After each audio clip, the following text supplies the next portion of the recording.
What's going on, you guys? Welcome back to the YouTube channel. I appreciate you tuning in today. We are back here in my 2006 Nissan 400Z, and we have a whole bunch of new information and leaks in the Z community we have to go over.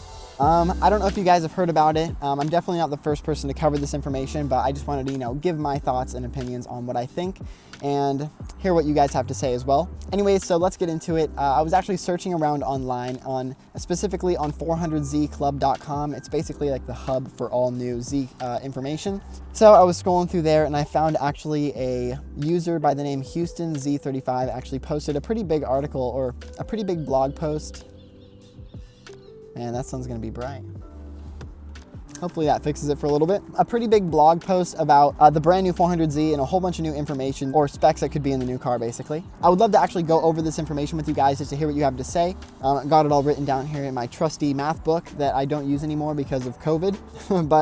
So actually, let's start with the name. So based on this article, they're not actually gonna be going with 400Z. In North America, they're gonna be calling it just the Nissan Z. And then in Japan, it's gonna be called the Fairlady Z. They're keeping the Fairlady from, way back in the day. So based on this article, it says there's going to be 3 different options, not including the Nismo version.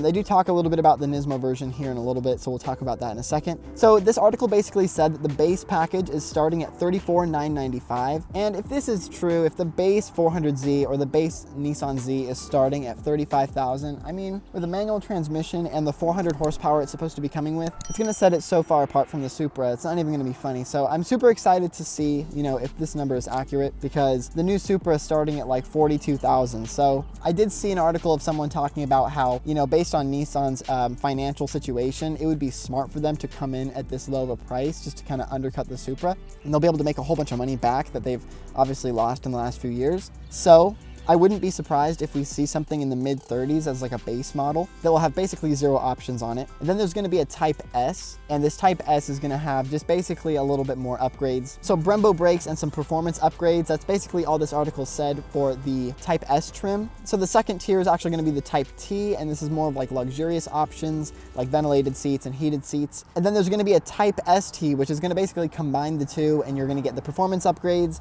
as well as the heated and ventilated seats, some leather seats probably, as well as like Brembo brakes and stuff.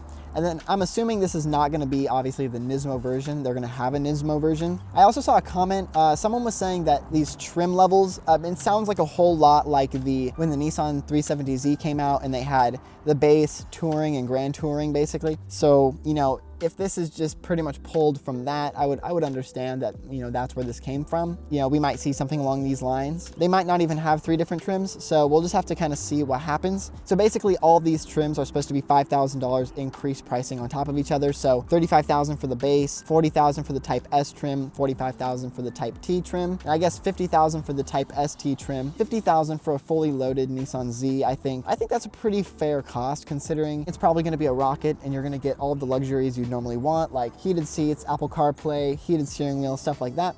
I'm not sure if you guys have watched my last video or you've seen any articles online, but pretty recently there was a silver Z actually spotted at a port in Los Angeles. It's right here, I'll post a picture of it.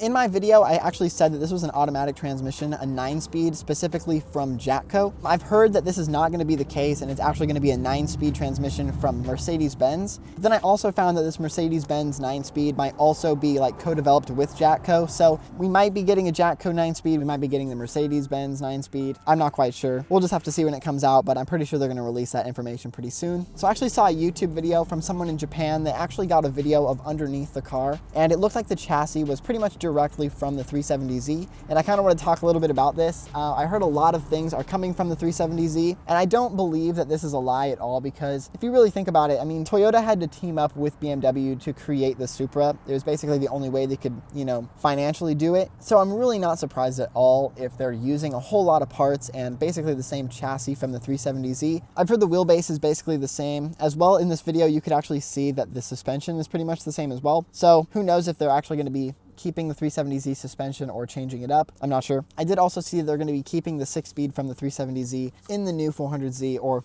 Nissan Z, I should say, which is a great 6-speed transmission. I don't think there's anything wrong with this transmission at all. So really quick before I end this video, I wanted to talk a little bit about the Nismo version and what we've heard about that so far.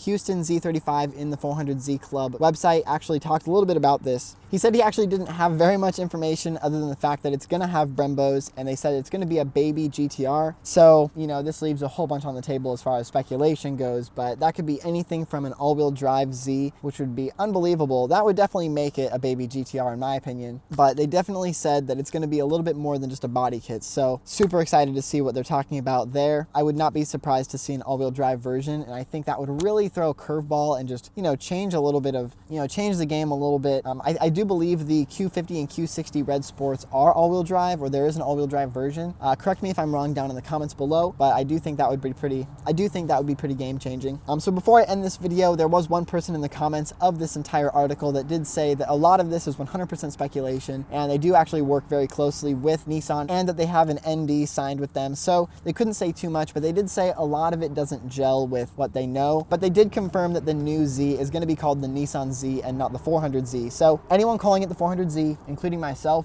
we can push that out the window because it's not going to be happening. I did have a few people get upset with me for calling it the 400Z, but it is just the most searched term for this car, so I used it so you guys could find the video. But it is the Nissan Z, you guys. I might call it the 400Z in the title of this video, so, you know, don't ream me in the comments, but, you know, that just might happen. So anyways, thank you guys so much for tuning in. I hope you enjoyed this video. I hope you learned something. Not a whole bunch of new information, kind of a whole bunch of stuff we already knew, just kind of some more pricing speculation. You know, we'll just kind of have to wait and see. I do think that the car is going to be here within the next few months, definitely released in the next few months, and we might even be seeing it in the showroom floor within, you know, basically the next year or so. So anyways, thank you guys so much for tuning in. Hit the thumbs up button down below if you enjoyed this video. Drop a comment if you have anything to say. I would love to have a conversation with you guys, and hit the subscribe button if you haven't yet already. We just hit 2,500 subscribers on my YouTube channel, which is unbelievable. We're growing so fast and it's so awesome. I love every one of you guys. Drop a comment down below. How long have you been subscribed to the channel? I would love to hear from you guys, and I will see you guys in the next one. Peace out.